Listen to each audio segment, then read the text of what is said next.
Bas chamge tugul jamana gab Jehova engolo mitei. Kimeje gitoror Jehova ngbetu nemu kago gone gasartage asobit kinet ke gabagenge tugul lesson nebo lo en kwata ine angwan engenyine kenyita pelebu en atute magangwan. Kimite gubata gubatinik chego go Jehova ngugine asobit kinet ke tugul lesson metitap lesson nebo wigine komo agoba Baornatosiek Alak agoba Jesu. Kogigeru gikonye agoba Baornatosiek kiterotin kitesetai kegere kora Baornatosiek Alak agoba Jesu. Ara jeibwogi ko engane kainaik kyuk ko Stephen Aramaru kimite tugul eng betap Kalenjin Sabbath ak Jumapili. Jumapili komwoe kolen kobaorieni Joana kogeny kebeberta nebo oeng. Ameche atach kiboitinikab Jehova sikobit kokotis akichek. Chamgei chamanikab Jehova, anendet kekurenon Lilian Maswai, akotok tugul, akotochok eng betut nebo Jumatatu kemi kibagenge eng lesson nelen kakuyet nelel ne noto nebo Messiah anan ko Jesu. Kongoi. Chamgei chamanikab Jehova, arube Lilian, kanai kekurenon Evelyn Torus, amitei kwaeng kasi nemwoe kole kiyan ak keesho. Karibu.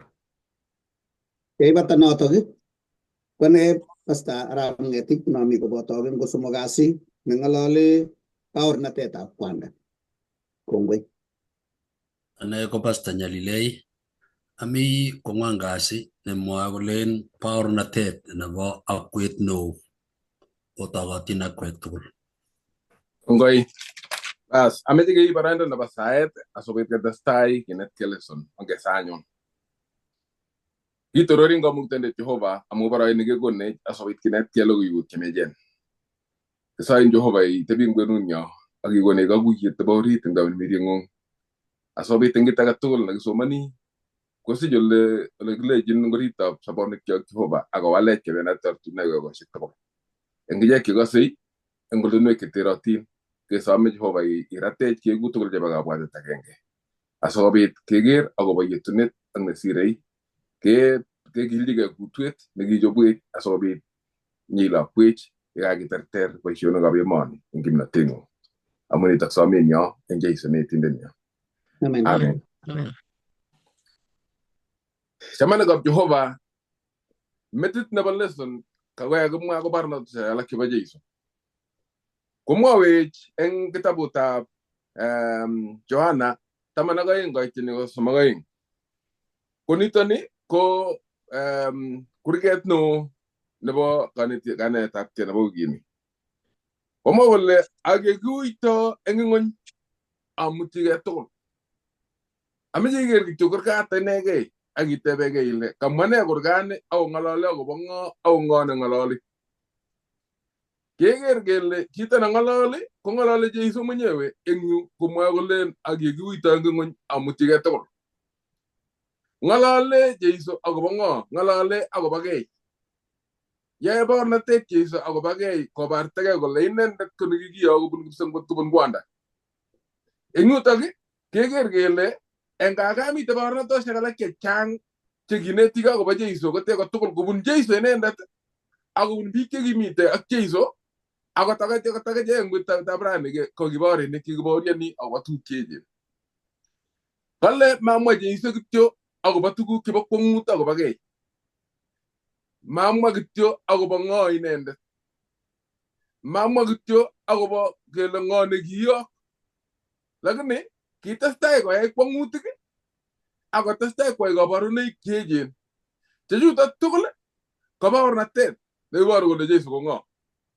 Asikobit koyan ng'ony kole iman nitok ko inendet nekiyo kwanda kobun kipsengwet. Ngisoman eng sirutik chetililen kekere tuguk chekiyai Jesu cheterchin ak cheterchin. Kurgotik chekisomani eng wikini kesomani kitabutab Johana 3:25 akoi 36. Akesomani Johana 1:32 akoi 36. Daniel 7:8. Johana 6:51 akoi 71. Johana 5:36 akoi 38 ak Johana 7:37 akoi 53. Ngisoman kurgotik cho tugul ko boroindo igere tuguk cheechen chekibaorien Jesu mwenyewe ak borinik kora chekibaorien akobo Jesu sikenyoru tuguk cheter kosir chekokinetgei. Kamwawech ing yu kole kingotesetai Jesu kwae kwong'utik ak kabarunoik ko kale tuguchuto tugul kale ko king'et tebutik ng'isiat ak tiyoshek. Kingwa Jesu kwong'utiet kosich biik tebutik eng kabwatutik kwak akobit tiyoshek kora eng kwenutab biik yekakoro kwong'utik cheyaigei. Lakini eng let tebutik ak tiyoshek ko eng let ko conclusion ko ng'o chichi kekure Jesu. Ki tugul koibu akoi kenai kele Jesu ko ng'o. Tebutiet nekiteb chi anan tiyoshek kikitiye chi ko kiimut alak kot koker Jesu kole kakong'o chichi keng'olole. Keker Jesu kotindoi kimnatet nebo Jehovainatet kingomite koboto eng kwenutab biik. Kale yeichikil ko tiyoshek ak tebutichu ko eng let kotogu kele Jesu ko ng'o. Ngiro eng kanetisiet anan eng kanyoiset nekinyaa chito nekiakomuny kenyisiek 38 eng kainetab tamboiyotab Bethesda. Ko kale ki lazima ketoromenchi beek iwe beek ko kawaskei asikobit yeku netai asinyoru kanyoiset. Lakini kingap koit Jesu undok komatikwo ainet orit chitkei. Lakini kilechi Jesu imeche ayune, imeche isop. Kolechi chitkei mamite chi newirchin ainet. Ako kilenchi Jesu ng'et ak inam mitwoging'ung ak iwe. Kebor kimnatet nebo kipsengwet netindoi Jesu mwenyewe. Kobaorionigei kotindoi kimnatonoto nebo kanyoiset. Ako kwong'utiet agenge kokenyo eng Sabato nekibit tiyoshek asikobit konyor Jesu kora kanetisiet eng orit yotok kole ng'o inendet. Kobai biik 5,000 eng makatinik 5 ak injirenik 2.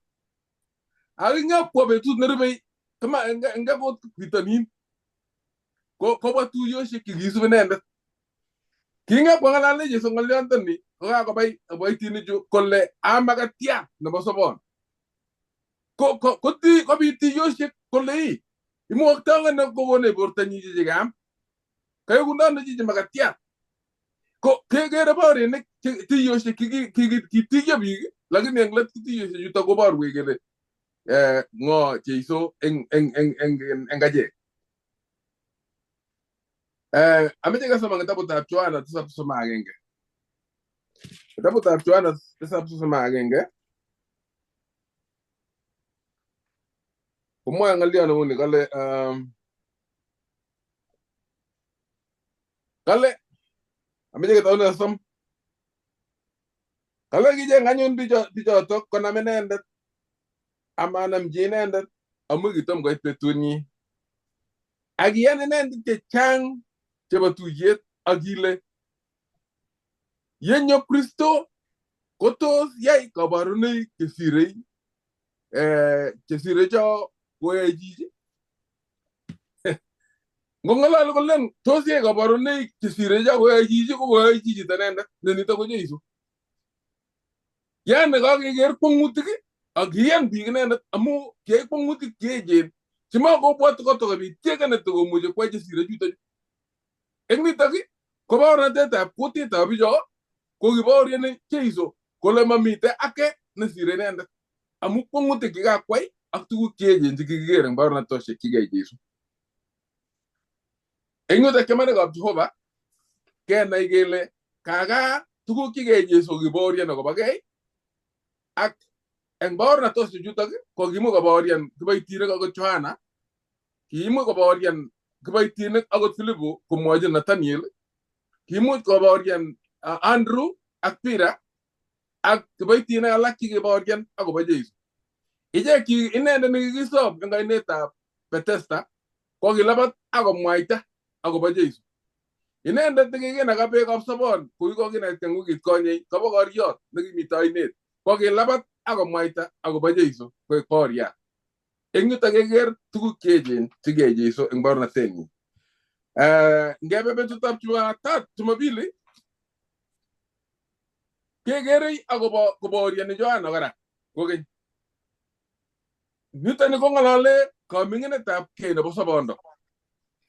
Kimeche keker Johana kele kangowek kobaorian nebo oeng kekere kebeberta neu inendet eng yutok. Kebeberta nebo tai nebo Johana kobaoriani komwoe kolen okero arwetab kejir neibe tengekwoikab ng'ony. Komwoe kolen nyone ne manyoljin akot ang'uruk atyech kweonikchik.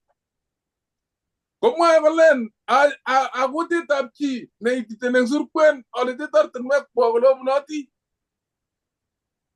Eng yu ikose ng'oliot nekang'alalwech rani kele kingokakonyo anyun Jeiso chito neking'alale Johana kotos kitokokergei kouyo mite barak kosir chi age tugul nga kakonyo Jeiso anan kikere kaminginetab kei eng Johana asikobit kobaorian akobo Jeiso inendet kole kakoit. Ngisoman kakateb lesson eng yu kole kiune ole kimwoitoi Johana akobo Jeiso yekingokakobor kole arwetab kejir nitok. Kingokakobatisan eng ainetab Jordan kotos kimwaita ano kong'ete yotok akobo Jeiso? Une baornatetab Johana kobaorian akobo Jeiso. Ngasoman eng kitabutab Johana somok aiteni ko 25 komwoe ng'olyo nemiu. Ngataune 22 kala ingobate tuguchu konyo Jeiso ak alamalienyi emet nekikure Judea akibeni olotok koboto ichek akobatisonis. Akibatisonisye Johana akine eng ainon nenekite Salem amu kimi beek chechang olotok akibwa biik akikibatisan. Kero kibatisonisye alamalitab Jeiso ak Jeiso ng'omasin kobatisonisye Johana ng'omasin eng ainetab Salem eng ainetab ainon ole nekite Salem. Kero amu kichang beek olot kikibendi beek chekibendi beek orit melen chekirong'yin eng kibakulit. Kale eng kaitet 24 amu kitom ketorchi Johana korkoret eng ekosiek chotok. Kale kobit anyun tebutiet eng alak chebo alamalitab Johana ak yautiot akobo katililet. Ako kibwanji Johana akolenji, Rabi, ibatisonisye inendet nekimi koboten eng Jordan komasin nekibaorian akobo inendet ak bwanjin inendet biik tugul.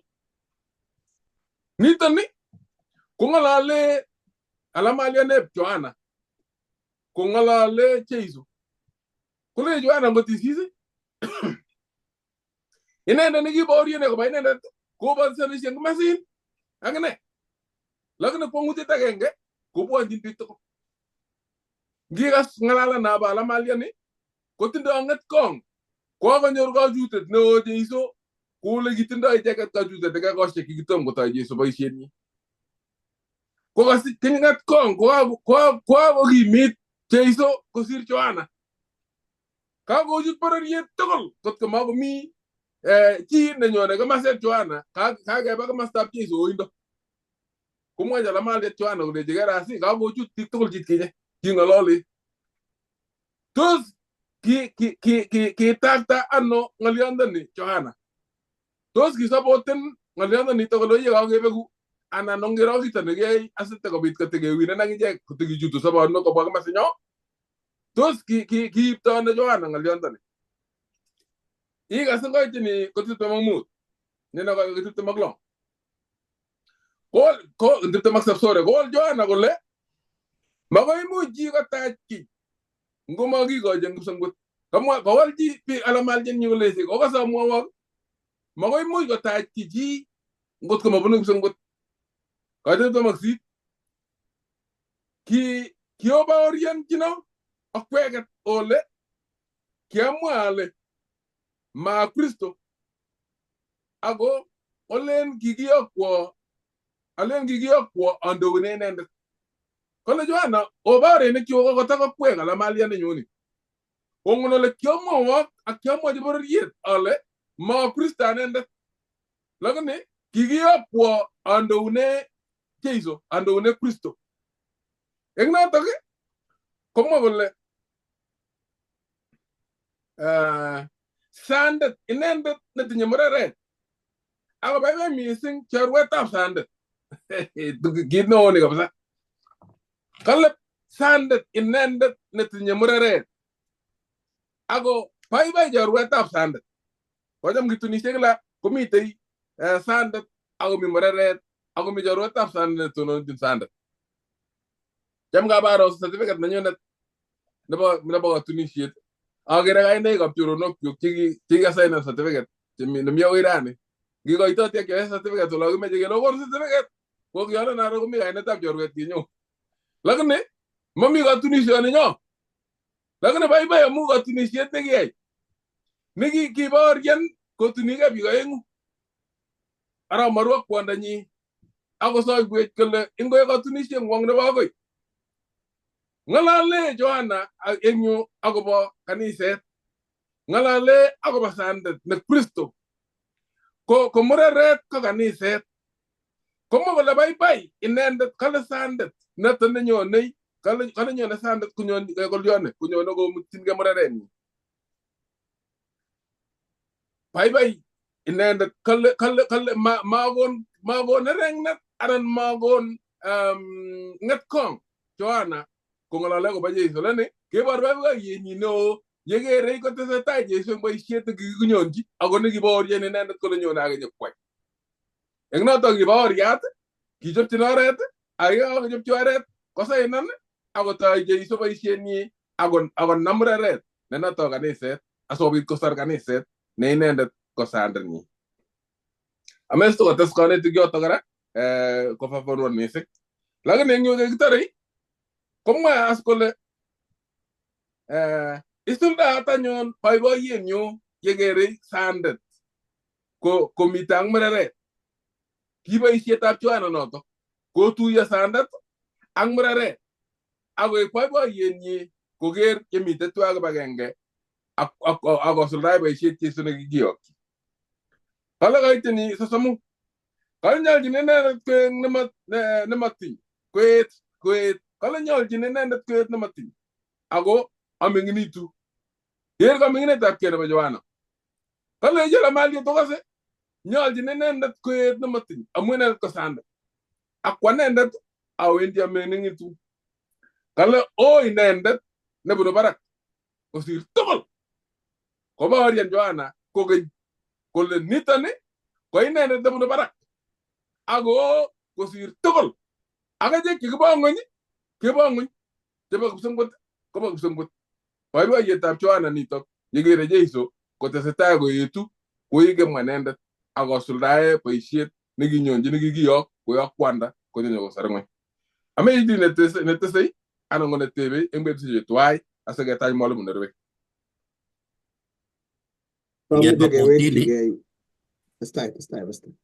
Ngeba kotini kechenge baoriat.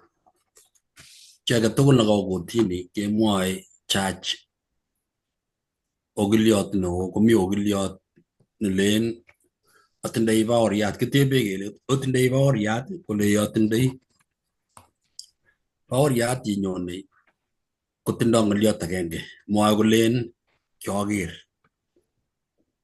ako kioker nemwamwoe lembech. Kekose ng'alekab baornatenyi sikobit kotil kirwoknotet inendet ne kirwokindet. Johanna kou yekakitou kotindoi baornatet agenge kole angen Jesu. Ingen Jesu amu matin kotilya nibo kapchi kibagenge komautie Johanna tilyandit nekitindoi akobo Jesu. Nebo aeng ko boisiet nekinyokwai kochopchi oret inendet nenyone. Ko ngomwoe kolen abaoriani kotindoi amune amu kingonyo kwai boisiet Johana konyor alamalaik chekinyor Johana komamach kobetyo akotoptobenso alamalaichu yekekes boisiet akokochi Jesu boisiet sikobit kosuldae kit nekikamwa. Kou yekikakimwa eng sirutik kimeche nyokosuldae boisiet kokochi Jesu sikobit kosulda amu inendet nekikikeni ko Mesia. Kateb tebutiet eng yobo let abwoti arap Marukang nekamwa kole ne kit nekemuchi keng'alale ak kekuye akobo kaming'inetabgei eng taitab Jehova ak taitab biik. Kikobit ki nekikakonyor chito kanetisiet nebo logoiwek chemiachen komi kachaunetabgei sikoutie chito kole boisionik chotindoi komanenyu bo Jehova. Ngomakituye kaming'inetabgei ak amdaetab logoiwek chemiach kebeti tilyandinyo ak Jehova. Chang amdoik chekikoik amdoik anan ko chang amdoik chekikoik kotiendos kwaya, lakini ite kasarta agenge mutai ikose kele kikobet kwayait kinye makomi. Aya makomi amdoindet kinye tab kemwae atindionyi kot keker kele kibit ki. Johana komelen kimeto tilyandit nebo baornatenyi ak Jesu. Akonam alamalaikyi koyopchi Jesu. Neiboru kele boisiet nekiyoe Johana kokanyokwa Jesu kosir. Achek nguno ko ki Christianik komeche ketoret alak. So mutai ngimi kandoinatet mainyegen ikesu boisiet. Ikesu Jehova boisiet ko boisie kiboitinikyi. Matinam boisietab Jehova ko neng'ung. Amu tabinyoru kandoindet agende kakondochi ki age tugul eng kanisa, indochin ni, indochin chepyosok, indochin lagok, indochin ano. So koai ki age tugul eng kaniset, makoi ikesu boisiet inyegei. Tindoi Jehova biikchi chemi kwenutab kanisanatak chemuche kosuldae boisiet nebo Jehova nekikurchech.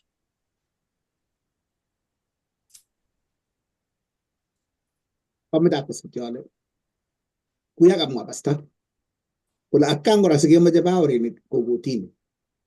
Ko kamwa kitabutab ng'ong'utiet 12 kong'ete kaitetab 7 kole kibit luget eng kipsengwet.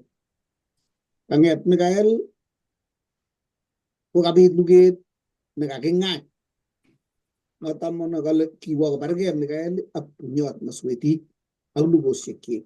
Amu kitoi komach kong'ach Jehova, kostakan Jehova kole maba iman, maboisie chomyet ako boisie birchinet anan ko kamuiset. Tomo kenyor uhuru nebo Jomo koek nekiakat malakayat kwai korot age tugul moche koyai chebunet anan kolya ko inegei. Ko kale imuise kipsengwet noto amune sikong'etu malakaisiek ako mami amune siketinye ng'atutichu. Moche koek uhuru eng tugul. Atuiyo chomyetab Jehova nekikiboisie kolaja amache chomyet nebo kipkei nebo chametabgei ak ayai korot nomoche ayai, mamoche aot chi, mamoche asa chi. Kowalak kole saet nekikisoe ko kibo birchin maamu chomyet. Ko kabit luget akot eng kabwatutikab lugosiek chebo kipsengwetisiek ak yautik tugul eng ng'ony. Kele bo iman ng'o chichi kanyokostokanis kotam Jehova kenoe ne kele bo iman Jehova anan bo iman kotoi lugonoto akoi keturur komanda. Ko nekamwa eng yu kole baibai koboiboitu akwek kipsengwetisiek akwek chomenye oloto amu kakewirta kotomindet nekoitomi Jehova. Tesetai nguno lugonoto eng kwenunyo, eng kwenutab ichek chetonone komosi cheng'olole kit nekure Ingeresa self-sufficiency, self-protection, self-preservation eng komosta ni kipkei, saetab kipkei. Nilechit etkei so wala alake kile Bible sinye toreti Jehova chetoretegei ko chetonone kipkei eng komosi ak komosta nin cheimong'u Jehova kole chomyetab Jehova ak riranosiekyi chekonech ketebet telelnatosiekab kipsengwet cheaname yaet komugul ak kit age tugul ko kikiyai akote kit age tugul Jehova kuye ng'ete taptet kote asista. Kokelu asista komache taptet age tugul koker asisinda. Kole setani acha kikiyai amu kilasimisani kipirchin koot asista. Len mauyat abusat nie akere asisin amu kacham ilecho ain kakipirchin. Konoton yani kangetyo malaikaisiek tugul kiker asista un kochor kokararanit nea kolalangit ako tany age tugul kong'ete akochulgei kanyinyit asista nebo kwong'ut. Koracha kiite orititab tanyini pirchinet ne lazima koot asisi. Ko nguno luget netesetai eng kwenutab kochelen aote Jehova amu kararan nemami kiy nekergei. Kobotorochi baba nenyunet amu ngoker abaibai nea. Lech itorochi ingen tuguk chekitai korok sikesichin. Mete otwoknatet neiote kon. Kolabat kamet lakwet chepto kolen asai baba kapkoit yun kole kakiyokilecho otisyo koroi. Kowek kwo gaa. Akole kwan kalya kolacha kilecho mama kain otisyo koroini. Akoi kosis lakwet kole angimoe koroi eng birchit. Lakini kakeng'utyi sumu. Konoto luget kuno neketinye eng kwenutab sobenyo. Ko biik chekikonde setani kole mamoche Mungu oe korot nekamach kityongo melen kikasir obligation kesich akoi tugul. Ak chelen aute Jehova amu kararan nemami kiy nekergei ikosegei muguleldonyu. Kouno ko luget nebo baornatet kochelen bo iman Jehova akobo iman kirwogutikchik akobo iman chomyenyi makibirchiech makiyai korot age tugul akaote amu achame. Komi chun chelen acha otkei inyendet akiyetkei mete Jehova inoto. Ko luget netesetai eng kwenunyo notok ko sobetab chi age tugul ko baornatet nebo kimostin anan ko kimosi. Nguno kelen eng baornatet nyo bo iman setani anan bo iman Jehova. Ko lugonoto netesetai nemoche Jehova baorinik akot eng kwenunyo. Tos miono baornatet ng'ung? Ngotarete Jehova asobik kenyoru kaming'inetab kegosiek tugul. Karibu Lilian. Kongoi mising Aramaru ak mwalimuinik chekakotesyi. Kakemwa eng ile kinetishe anan kibotisonishe Joan eng ainet Kimasi kobotisonishe Jesu ma Jesu kibotisonishe alamalaisiek ko amu kibwonjin Jesu. Ko kabit na kakomwa pasta kole yani kite controversy nemoche Kimasi anan ko Kimasi. Ko kakibotisonis eng biik imwa ile makibotisonishe chebo biik chebo sanit. Komoche ketai biik chekose amu kanetishet nekakinyoru kele kibotisonishe biik kechut biik yani baornatet nekaotuiyo ak Jesu. Matiany kosirin kabotisonishe notok kakindein beek orit akimong'u kokaieku lakwetab laitoriat neter kakokome yani kesichin. Ko amache ketachin ngot imite karibu mite kanisosiek chok chebo Seventh Adventist otuye sikokinetak akonyoru kabotisonishe noto ama beek chebo sanit chekakindein toget. Amache atesyi noto. Ko kongoi mising amu kebwotwech yoto. Ko ketesetai. Ikere ile eng kit age tugul komi kiy neimulote oloto. Ko kabatisanet nyo chang ngotebi ni gaini. Ngeba Sabato kolacha ngotebi Jumamos ngeba Jumapili. Ngeba korot age tugul komoche setani komul akopinganat ola tugul. Ko nguno koboru kole miono baornatet ng'ung. Ngomwa sirutik kole nyole setani kimosi kokeyan ni anan iyoni nin age. So makabatisanet ak Sabato inege. Tuguk tugul chekikinet eng bukuini kokinyo komul kou chemulbai. So nguno akoi koit boroindo netun tononi chitugul akolewen komi komosi anan ko komosi. Kongoi engao o kasit Jehova kondoiwech akot kesomani komite boriet kora. Kesome kipsengwet kondoiwech. Ketuitosi ak baornatet anan baoriat age eng Jumatatu nebo kakuyet nelel akobo Jesu. Kenyoru eng Johana 1:32 akoi 36. Johana 1:32 akoi 36. Kolen kitabutab Johana kale kibaorian Johana kole kioker tamirmiriet kochorugei eng kipsengwet kou cheptuget akotebe inendet akimongen inendet ako inendet nekiyokwo abatisane biik ko inendet nekimwowo kolenjo chichotok ikere kochorchingei tamirmiriet akotebe inendet ako noto neibatisani tamirmiriet netilil ak kioker ak kiabaorian ale nito ko weritab Jehova. Kokeny eng betut nekisubi betunoto ko kitononi Johana ak aeng chebo alamalianyi ak kikerot inendet Jesu kowendoti akole okero arwet nebo Jehova. Kakituye eng yu ak Johana aeng. Mi Johana alamalietab Jesu ko inendet nakele koronindet nekisire kokasire baornatetab Johana nekibatisani Jesu. Kale Johana ne mbatisaji kimongen inendet ako inendet nekiyokwo nyamwaita kolech inendet nekanyokonyonji tamirmiriet netilil akotonone inendet ko inendet ko weritab Jehova. Ko kanyo tamirmiriet netilil nyokobaorian komwaita kole chichi ko weritab Jehova. Baornatet neo. Kakemwa eng yo kele baorinik ngekur kokakiba kotini ko icheket chemwoe kole kioker, kiami yoto. Kokanyo anyun baoriat ne notok kibunu kipsengwet akonyokotonone inendet asikomwa kokochi kimnotet kora Johana amu kikakilech inendet ne noto nyokotonone tamirmiriet netilil.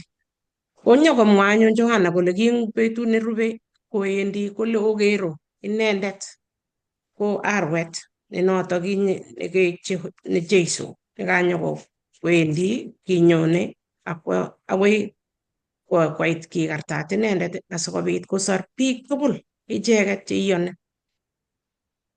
Ko eng yu kinetigei kele ne inginye ak ane olekertoi Jesu anan kilen yani ielewandoitoi ano kokekas akobo Jesu. Ng'o Jesu eng inye?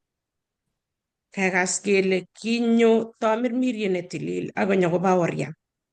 Baornateng'ung eng biik alak imwochini biik alak ile kiotuye ak Jesu, kinai Jesu eng sobondang'ung. Ne noto baornatet, makoi imwaite ile len bukuit ngototomo otuye ak Jesu. Amu tuguk chechang ikere, nguno kabibwat tuguk cheyookse ikere ile Jehova nekaa kouni, kamatemukaksei. Nging'ete karon komelen ile keng'et amu kamukeng'ung. Keng'et amu kipsengwet nekakonin baornatet anan kakonin kamuket ne betut age simwaite. Kakemwa eng yo kele kikikochi Johana boisienyi ne noto ko kinyokomwaita akobo Jesu. Koai Johana boisionoto akoi nekingokanyokonam Jesu boisienyi akatokomwa Ramaru kole kingonyokolech kakas alamainik kole kalya kakomut biik tugul chichi kai kolechi ikere inendet koyome mamuchi akot atyach kweinikchik ako inendet komakat koek netoror aming'initu. Tos kimwoitoi kounoto Jesu kele toror inendet amu kikoborwo oratinwek chekimongen, kikoyoiwo Jesu, kikosorwo, kikokono baornatet nemakotinytinyegei muguleldonyu ndaker cheyachen. Akere chotok komengechen amu inendet nekikoek kotoror koek nekaiborwo asikobit anyor sobondab koigeny. Koin ngetestai eng yu kenyoru baornatet kora nekamwa Johana eng Johana 3:31. Johana 3:31 ngele akoi 32 Johana 3:31 akoi 30 kole o inendet nebunu barak kosir tugul, inendet nebo ng'ony kobo ng'ony ako ng'ololi chebo ng'ony, inendet nebunu kipsengwet oo kosir tugul, baoryonchin inendet kit nekikoker ako nekikokas, amami chi netochi baornatenyi. Inendet nekakotach baornatenyi ko kakonde ng'oksenyi kole bo iman Jehova. Ko tos igere kounotok inde muguleldang'ung imwa ile bo iman Jehova, amu Jehova nekiyok Kristo asikobit konyor kokonech baornatet koborwech kap Jehova, kotuyech ak kap Jehova akenai inendet mising. Ko Jesu ko inendet nekitinye kimnotet kikochi Jehova ako komuchi kora kotakokonech kamukanoto asikobit kenyoru kenai inendet. Ko ameche atukyi yoto asikoteshi mwalimuinik atya aker asiketach mwalimuiyot netesetai eng betut nerube. Ketesetai kenai eng baornatet nekiborwech akobo Jesu sikenai inendet ako sikobit kemwaite kemwochi biik alak. Tos mi chi nemoche koteshi anan koteb tebut?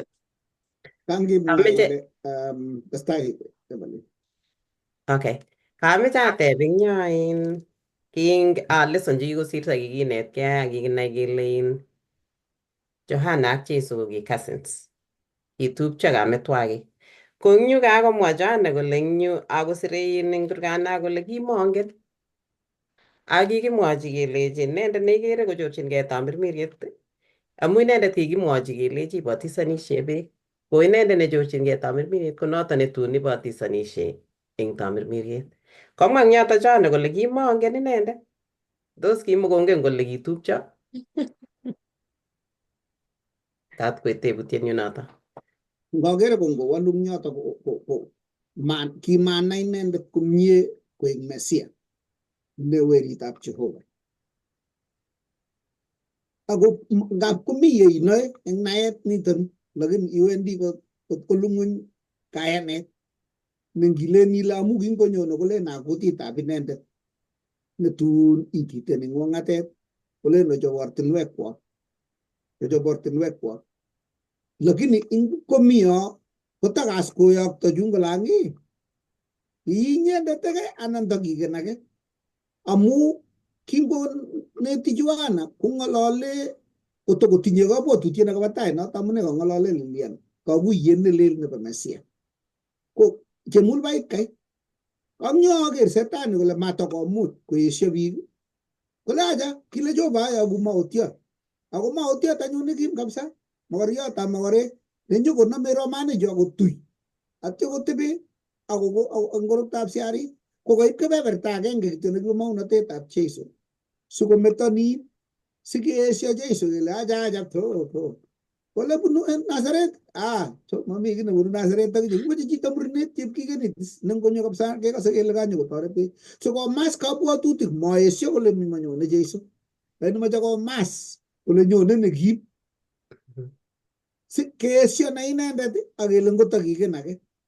Ko ngap komi boroindo nemakirindo setani kit yekaker kole kakokim kwo tai anan kotun aku kaniset kwamda sirutik chemiachen kaniset nyatemene setani amu betusiek kibore biik ko ngobar biik kosik chechang mwisho konam bukuito kwa kanisa inendet.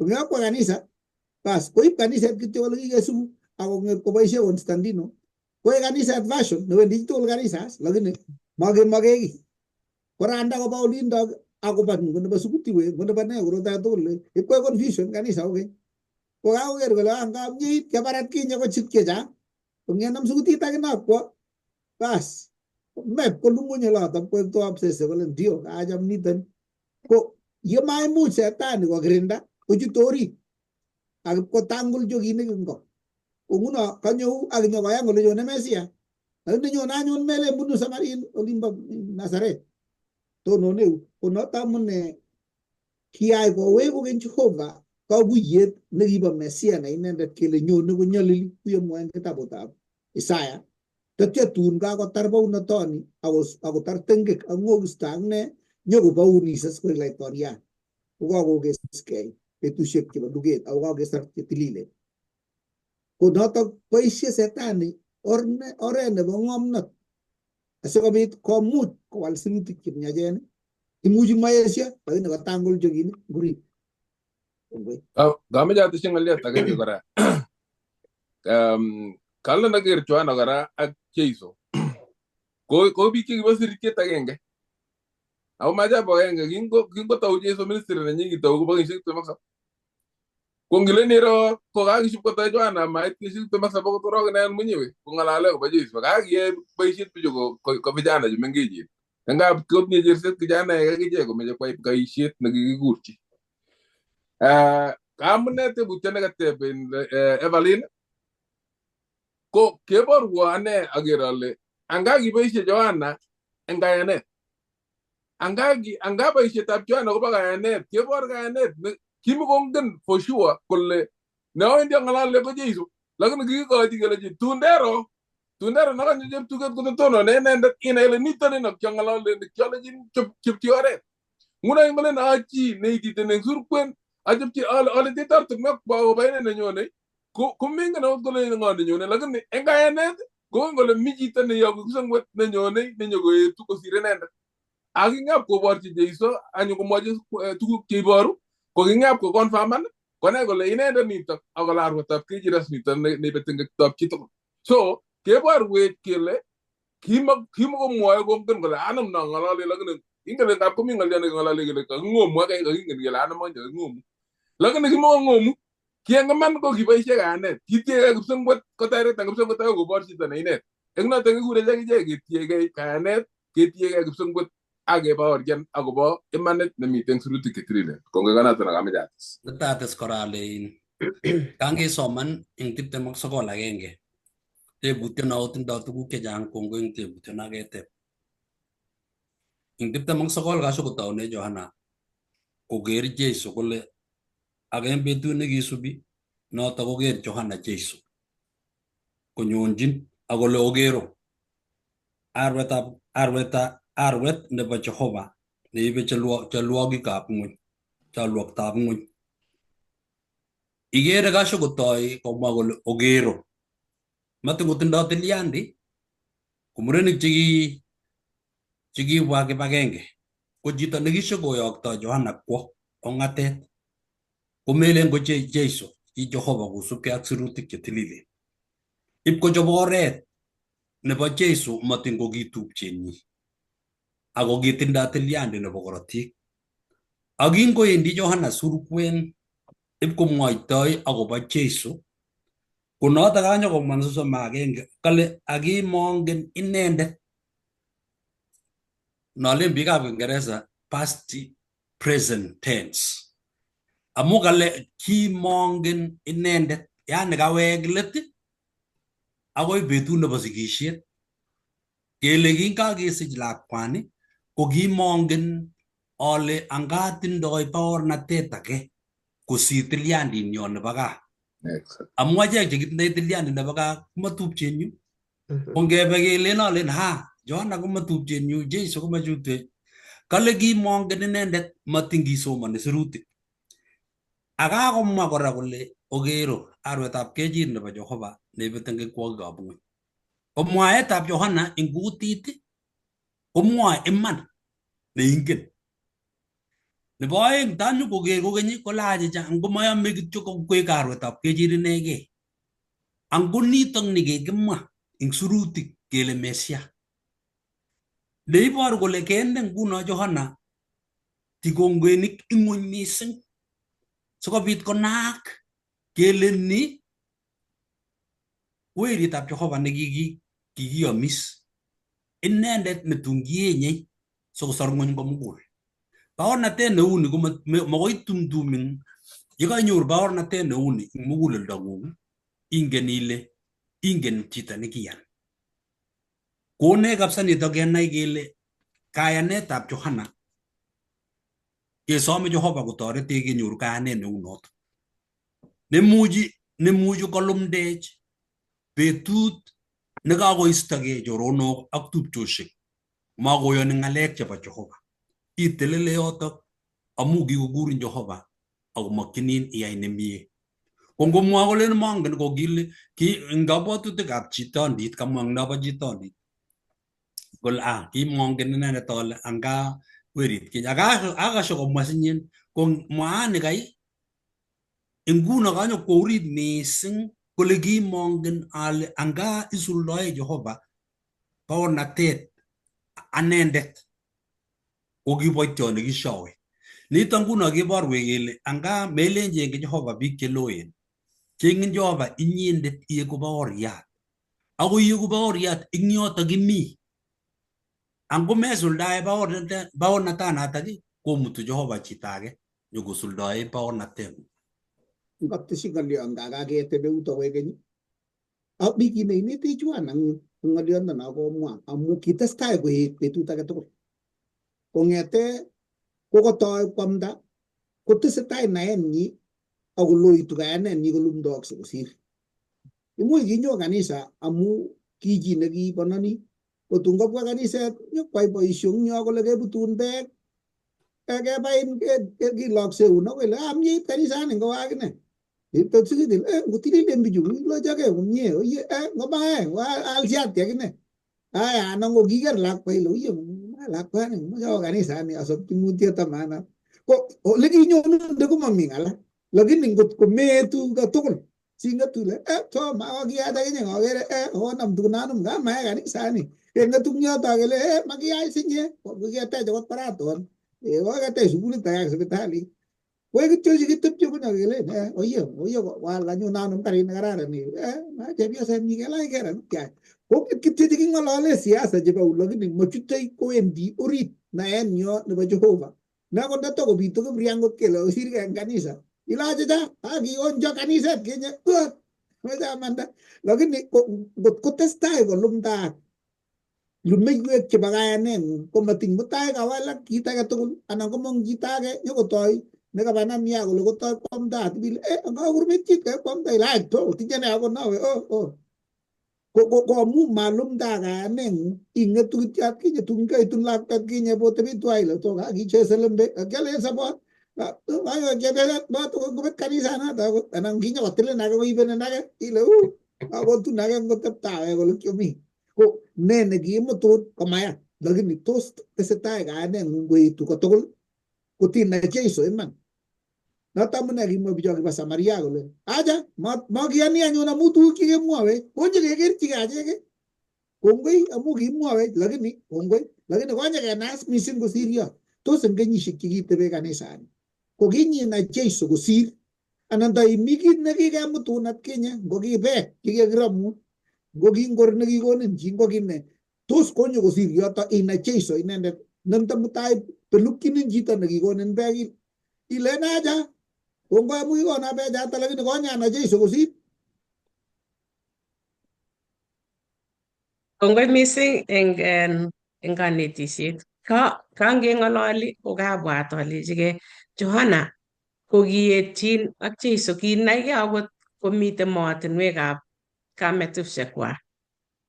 Atyo kwai Johana boisienyi koititeni akomwoe Jesu nemi yotok mi village tuwai lakini mwoe kolen yenyo yemwoe kouni kobatisan ko kipsengwet nekonin yai boisiet nailen mieindo ak kayanet amatibwat ile imach iyai hesabu kikoch kipsengwet kayanet akoyai kosulda boisienyi.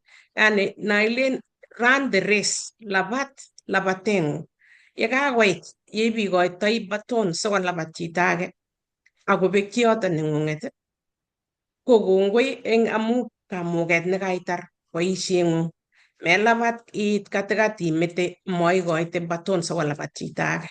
Ko Johana ko kilabat atya yekimwochi Elamaleshek kolech koming'initu koet inendet. Ko kiwo Johana ikere kiwo ming'inotenyi akoi koit yo kikinde korkoret akot nda kingokeskei koit kebar inendet ko kimaker kole kanyalil akomi Jesu. Kiker kole kialabat aitite yekimakat alabat ak amwaite logoiyot nekimakat. Tos ilabati? Imuchi kokiilabatate ile kotko mainai, lakini kora kotitindoi nafas. Yeteing'ete karon ak bet ak iwendi, kokonin Jehova kamuget kora ilabat ak imwaite asikobit yeit betung'ung nekait betung'ung ko kaitar boisieng'ung ak kolosun ak kamuktaindet. Ak tun yeit Jesu kokergei kipne kolen welcome, well done my faithful servant. Akot nda taikayat agenge neitindoi mwaite. Atoche Eva. Kongoi Lilian ak kanetik chekakondoi. Kitesetai kora ngatesetai pek chekakakomwa Arap Ngetich, Pastor Ngetich. So lesson nebo kwoeng kasi komwoe akobo kiyan ak keesho. Kinetigei mitei kisomani kitabutab Johana Johana 6:51 akoi 71. Ko yuto komeche sikomwawech akobo makatiat nebo sobon. Eng wikit nebo oeng kokitou lesson ini ko kiking'alale akobo kwong'utik chekiyai Jesu. Noto ko kingoboe biik 5,000 koboe makatinik 5 ak injirenik 2. Ko kingoro biik anyun kokwong'so biik chechang nea ak kitoi biik chechang kosub inendet. Alak eng chechang chuto ko kimeche physical anan kimeche tuguk kinyityi. Ikere kanyo chito amu kakobwat ichek eng chechang korok kibwoti korok kole kakonyo mesikoek laitoriat nyo asikondoiwech ak koyoiwech boisionik chechang eng yu. Ku olobo gaa nguno komi nguno angen ale mi biik nguno cheyoe campaign. Ko biik chechang kosubi bichu, alak komeche school fees chebo lagok, alak komeche beek ketoret, alak kotinye kaimutik, alak komeche kenyityi tugukwak, alak komeche amitwogik for real.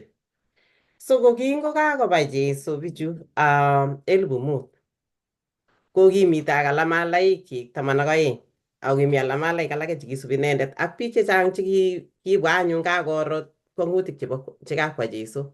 Kotoi tuyet neo nekisubi inendet. Kekase kele kingokwa anyun kwo Kapernaum. Ipkoit olindo konet as biik komeche kotokyi konet ako kimi amune sikobai Jesu bichotok 5,000. Kowech as Jesu kabwatutikab bichu kotokchigei konetkei komwaitagei inendet.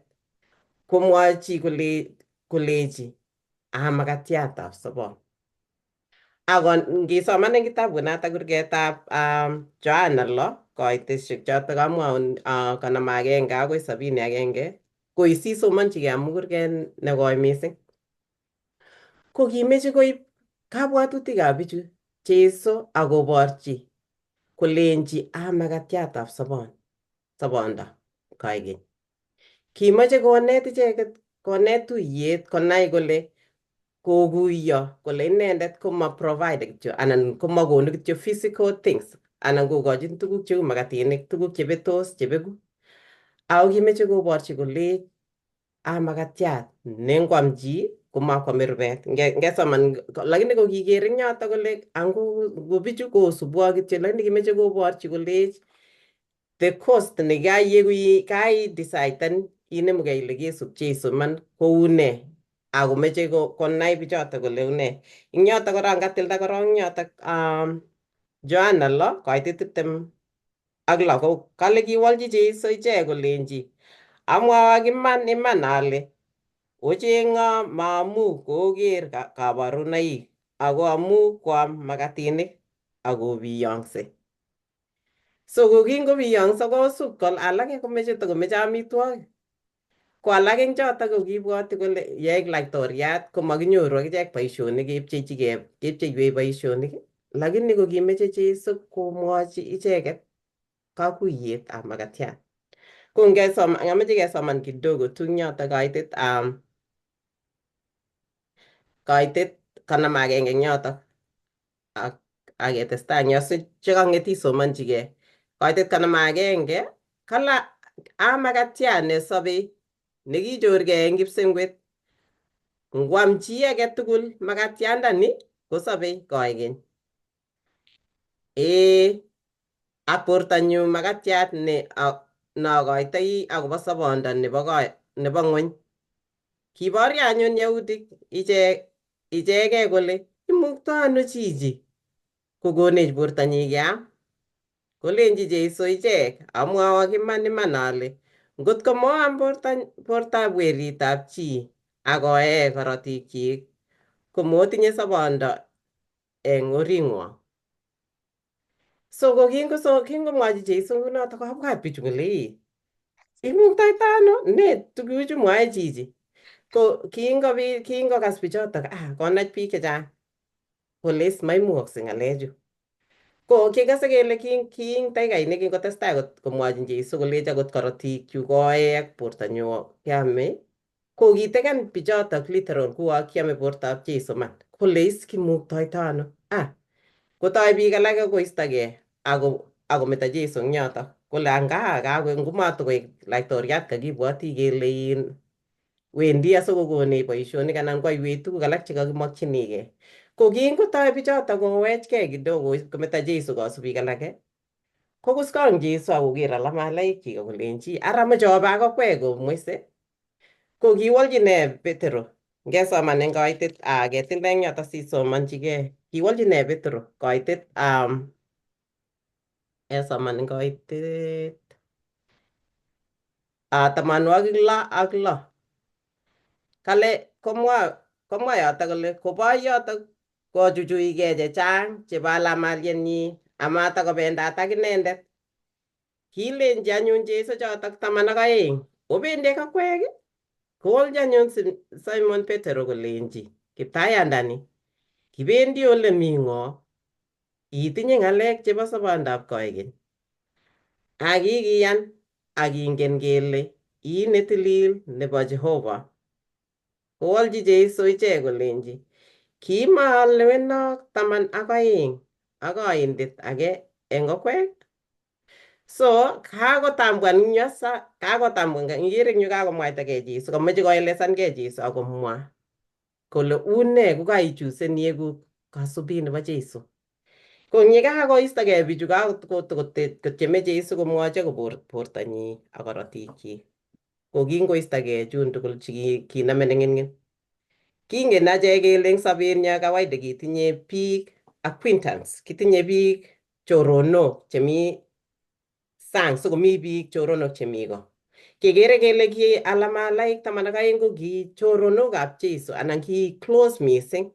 Ko chukun chikikoistogei ko chikimi sang kokishipkoistogei choto. Ko kingokuskong Jesu kole ara choronok chuchuket. Ingen kokakemeten sinyen koketinye kasubik chechang teikere kokakoisten alak kole matakemake kichiti. Kole we have no use for this guy now. Koistogei kole makisubi chichi. Kobwat Jesu kobwat choronok chikimite eng immediately the circle nenyinet. Kolechi ara akot akwek komeche obe. Kolechi kowol haraka Petero kou yekingen kele Petero kichepchep kosho kong'alal. Kolechi kibendi ano? Akipkisubi ng'o? Ko kikenai amu ngalamalaichu ko kikoro Jesu boisionikchik tugul konetishe, kwamdoti ak kwai kwang'utik tugul ko kikakoro kot konai kole ngo Mesaya man.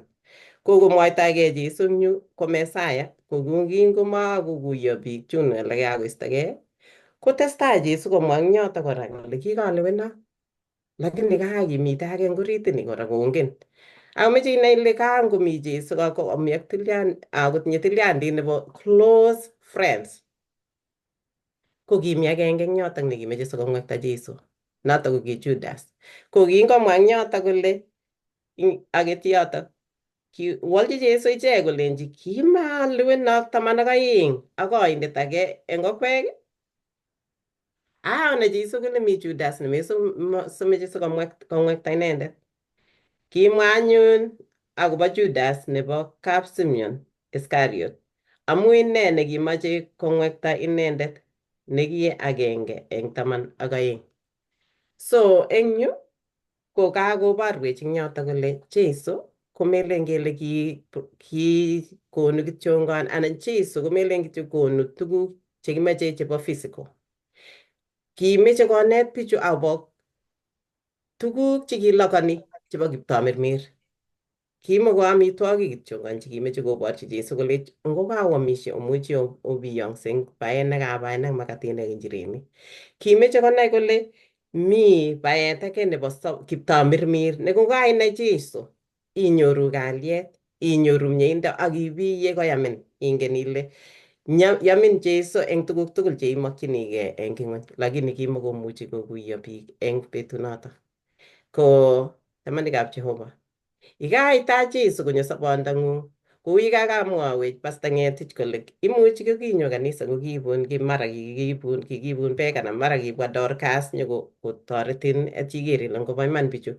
Ko tos kingiwe kanisa kokimeche those physical needs, kimeche takotestai bichu kokonin tuguchotok anan kingokainyo kanisa orit kokinyinai Jehova neng'ung koek toretindetab sobondang'ung, neinyitun magutikuk tugul, newalun sautikuk tugul.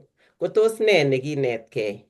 Kongoi mising, akochini kiboitinik asikong'et kotes ngotko mi kiy anan ngotko mi tebut. Kongoi. Eva, kamache koteshi mwalimuinik eng koitet ak Joanna lo koitet 53 akoi yobo 54.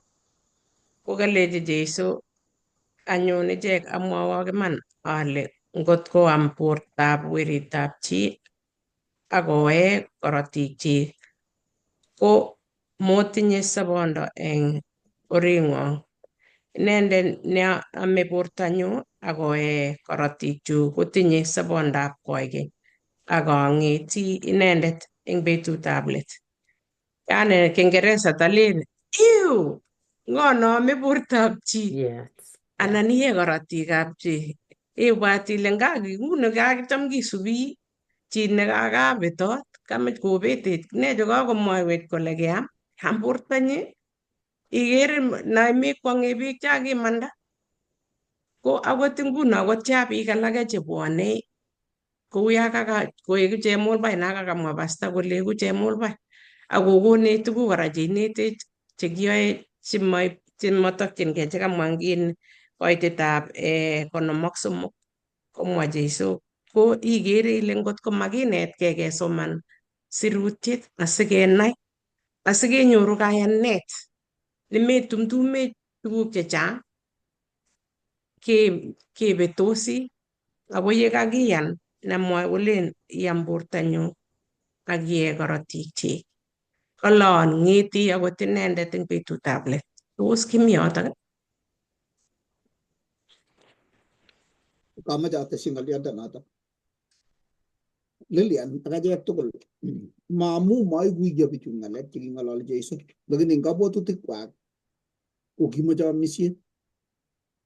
Ngisoman ko king'alal kabisa komie Musa yekingomwaoten akobo nyonunetab Jesu akoi amitwogik chekikikochi eng kitabutab atebetab betusiek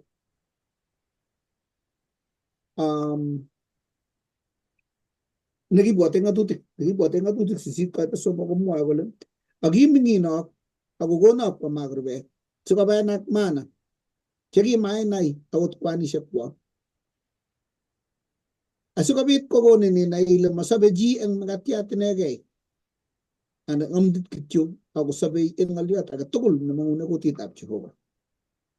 Komwa Jeremia akine ng'oliot nekergei ak notok eng kitabutab Jeremia 15:16 kokimwa ng'oliot kabisa neu ni neboisie Jesu akot akine ng'oliondonoto kora. Jeremia 15 amache asoman koitet 16 komwoe yoto kole akibit ng'alekuk akiam akiye ng'alekuk ing ane boiboiyet ak kasetab kei nebo muguleldonyu akamwauten kaineng'ung ye Jehova kale kianyoru ng'oliong'ung akam akobiyo muguleldonyu. Kounoto ko ing ole kikaboisiete Musa eng nekibwote ng'atutik ak Jeremia Ko noton neking'olole Jesu. Ole kabitune koimutiet eng yu ko uyo kang'et siasa. Ngetoi siaset nguno keroptoi rabinik. Nekile koi kowendi tole matait koskole sinye korot kokiyaki. Awa keamisie akebae kabisa nguloto. Kisubi kabisa chitab siasa pamutai kele kabek rabinik le puano. Keu keba komasta age ole tokomi rabinik. Ko kikimeche chomisie. Keba nguno ngomi akele angu matokokon kiy. Akot ya kibwone kole rabi koipeti ano amu kinyomnyomi ole kotab burani. Akeker kele oye mami ole kobun koker olin tugul olin kele mami ole kobun nyanjani. Kemusi karon kewas rewot. Kele ngecheng mami kakolanda kemboi. Kaya kele ornin kikoit bitonin mi ke Nazareth ako kwawai kerkwai ke kala nyanjet komosi ko komosi. Kele tu oye kakichengin kabisa koitu uya oli kole Jesu berberae. Wacheng amu amitwogik cheko amla katobije. Kole na akot kikakochi kamuktaindet Jehova kwanisiek chok makatiat. So, ara tos iyai ne sikekiyanin? Kimache kiyanin kabisa, neki kiro. Nelen wirwecha chu. Kolechi Jesu akona. Kimakon Jehova kityo kiyam makatianda noton akikibit tugul. Ako am makatiat nechorugei. Ng'olyot nesobe koigeny. Kenyo soet baoriat aborwok akobo itondab Jehova nemi kipsengwet. Ngot ko mokuye akobo itondab Jehova akoyan ng'olyondoni akomenye akowal mugulelwekwok. Koget kolaja mache kowekta makatiat ne literal ni namu lale rubet. Ako kongiker kele akole baunatet nyu kobo koroni. Ng'olyot na makatiat na ng'olole ko nimbo kipsengwet kele kobek rabinik ni. Kebe kecheng age. Ko tebutiet ko kamwa ng'isirindet nekale makerkong Jesu anan kotangus kalek kole simayesta bichu. Ako kimeto koyesta kou yo kindoi keibet nekibore bandek sikirur koistogei metetek akong'et beek. Amune? Amu kinyone betut nebo tiemisiet nenyigis yekiwendi Jesu Getsemani. Ko kindakiyestoi betunotok biik ko kitayestoi koyesta alamadiet. Kole Jesu amache ases koistogei metetek korok sikong'etyo chu. Kong'et alechi omoche oba ak akikwek kole kibendion. Kibendion omlimi sobondab koigeny. Kokitumtum kaneng'wa akelumda. Konakta asikuno kwa tiemisiet nebo oeng eng Getsemani. Kelumda akoi kimurtoiyot. Koek tiemisiet nebo let. Kokakolumda amu kakelumda eng olin tugul kelumda. Ndakikotebi bichu keba kuno ngep keit kimurtoiyot kele ano oli kakiyobuoni. Shu kongekiyesta kobendi tuyet tugul. Kokiyan Jesu koboisiote tiemisiosiechu kolumda kayanetab chechiket chetililen akoi kimurtoiyot. Konoto amune atebutiet nekamache ateb ale eng betusiek chetoror kainetab Jehova netieni chitugul amu koi Kristianin president akine ilen kawa kotamanavio nyepatale yarabuto so ilosunat Jesu ilione kakime eng rubeta iarikyu kongemutai kakoyesta makomi kandoindet kakeyesta tugul keba olin kaeshep koyesta mokorek kakoromit kot kele ngot kenyoru niribe sabat ikose maat kot ata cheketononi anan sai kecheme amu makiyache sinye kiketech sukulisiek akot Paraton nenyonet ak ne ak nyemutai kakereny kaniset kot kele acha kwat kinye kile kakebir marufuku kaniset eng Uganda ko ata cheng'etu kotonondos mnyeno kayaneng'ung tos lumdaat anan kibo kityo yo ilu asista kokararan mutai kakaititit ako tobisonit ko tos tonon anan ibote chekibwa kui makatinik. Kongoi, kameche testai Maru. Kame kityo ngana amwa ng'aliot agenge eng yo. Kiasoman kitabut olekinye eng sukul nebo pastayat nekikure Ndugujero. Ko Ndugujero ini ko kibo tiryot nekiamdochin biik. Lakini kiamdaenyi ko kibwonchi biik ng'isiat Ndugujero amu kikele kiamdoitoi ko kisochin icheket chobune kelyek. Kole icheket tugul nebune keldo asochini kobun basulit mutai. Age tugul nebo basulit kobun karisiek chemengechen eng betut nerubei. Yobo karisiek chemengechen kobo karisiek kubwa.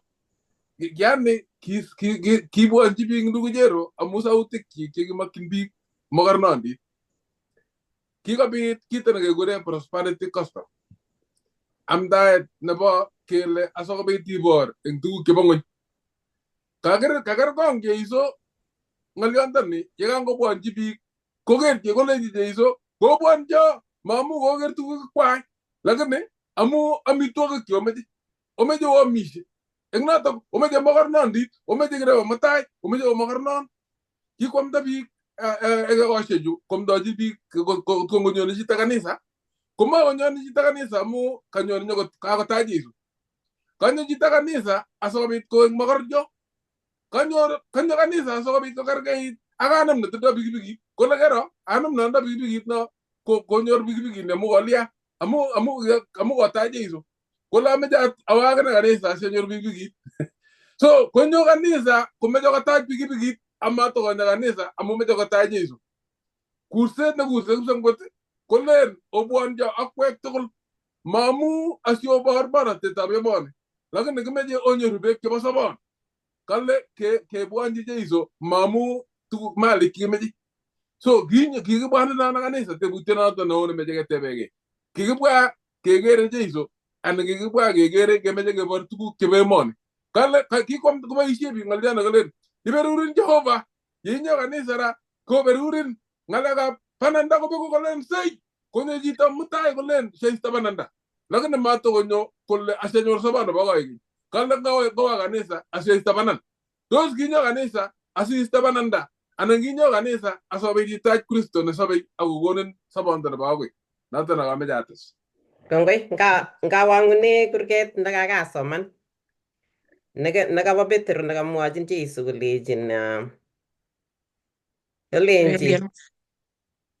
kolenji kiptayandani kibendi ole mi ng'o? Kibendi ole mi ng'o? Tos iwendi ole mi ng'o?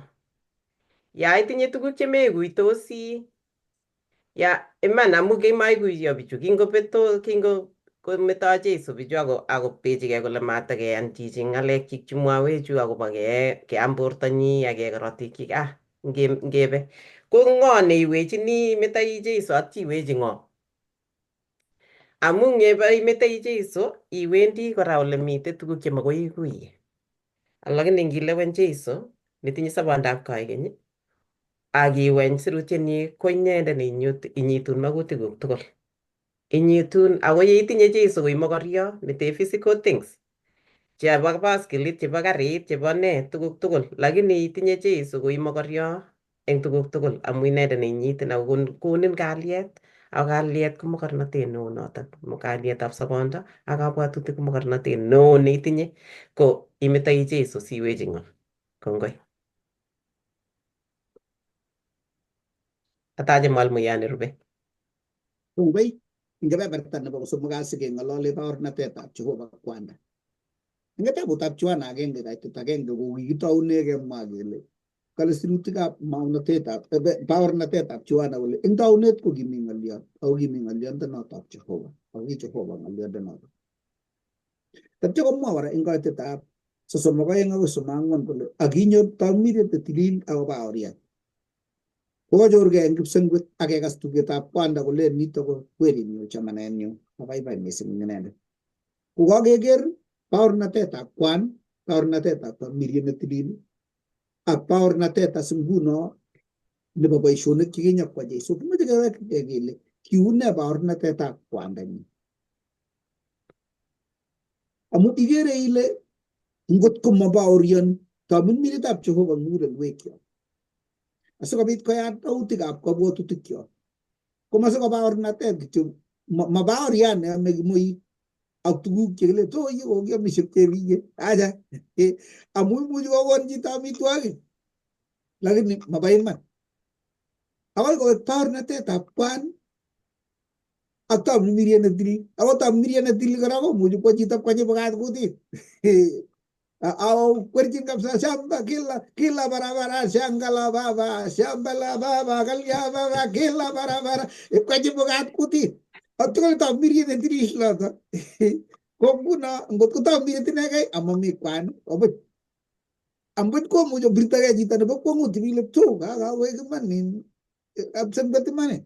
Aker ka asopche biik ako kilechi biik chiro nya kutit kole ngipko saa sita Yang jaga saun ko jola ko di ko mi setani ko gurum ko jutori tiat kan ko yo ger ko mai mu ko grinda mau na te yo ko juto siko ko lumun kaniset ko pet ko nigere ka ko ne gili Baornatosiek mi ne ba kwanda mi ne ba tamidiyet mi ne ba baishoni mi ne ba pike jegi sob ko giger ne ba Samaria ak pi ga Samaria ak nang ne lagi mi ya nyun tu ke ta kwanda ne hijor ge ngip sembet ta buta Matayo ko ga jor ge tu ke ta kwan ko nyil somuk de ta en ta buta Matayo somuk ko ta manak ta sa ko ya gigi ba ti sa ne Jesu ko ki mitei Jesu be ko nyo ta mi miriet nyo ko jor chi ge Jesu u je tu ge age gas tu ge ta kwan ni ko somuk da ta ere ka ap somuk ke tilile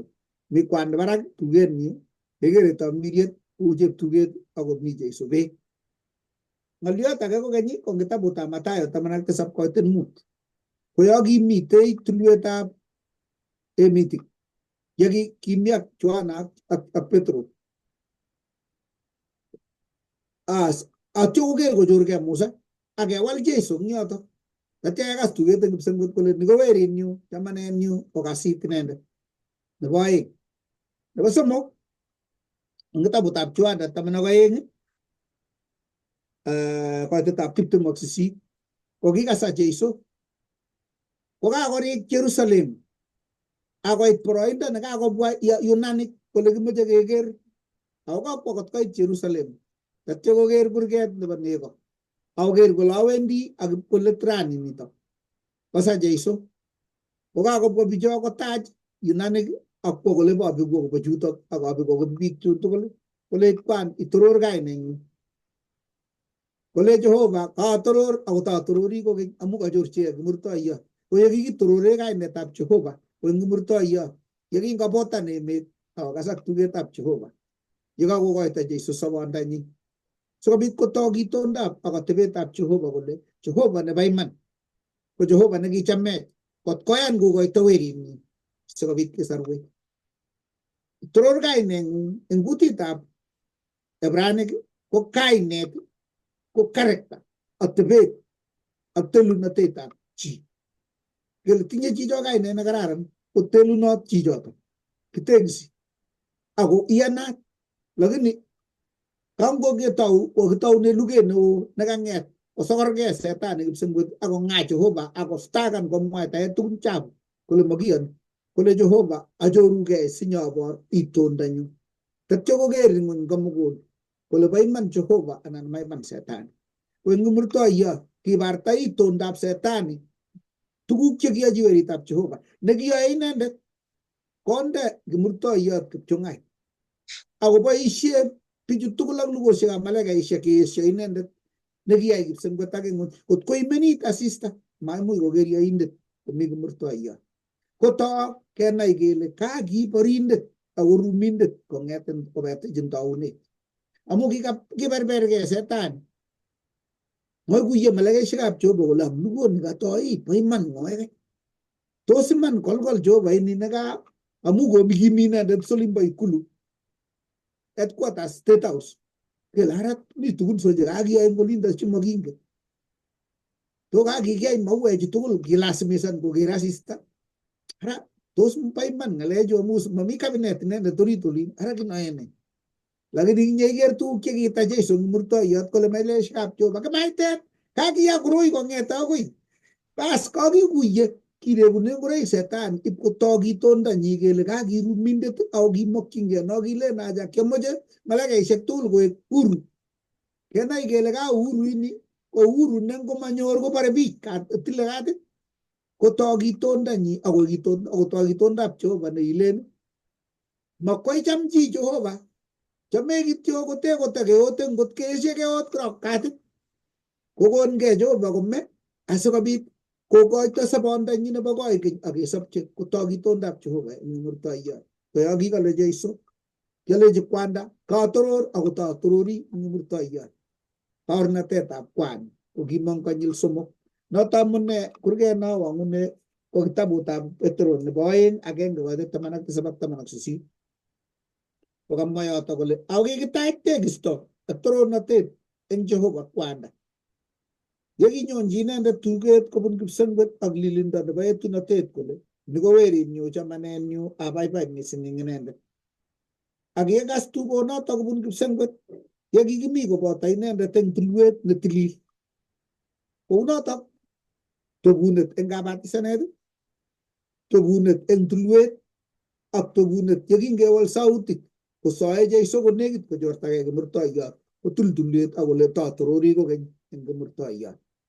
Baornatet nebo kwan nekikochi kimnotet Jesu ak baornatet nebo alamaliet nematiny akot eng boroindo yekakitumdum kayaneng'wa komaimuch koisto tuget nekikas eng tulwet, nekikas eng Jordan ak nekikas kokachorchigei Jesu Jerusalem.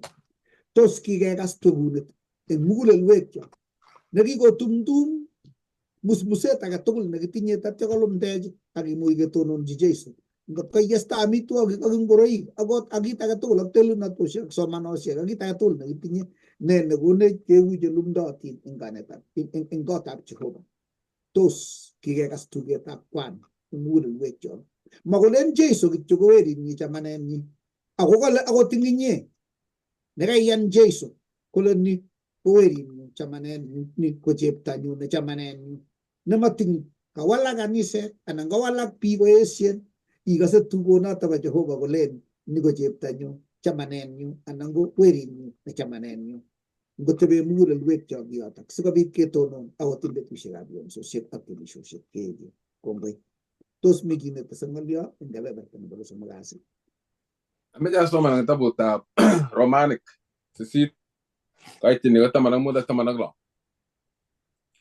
Kokimit ng'olyot nekamwochi pasta ole baoriendoi kipsengwet akobo achek. Kalamu kimaotach kokeny tamirmirietab otwong nekono koiweisiek. Kale ako kiotach tamirmiriet nekikeenak oeku lagok. Eng notok anyun kerire kele aba kwanda. Ay 16 ko ng'olyo neu nito.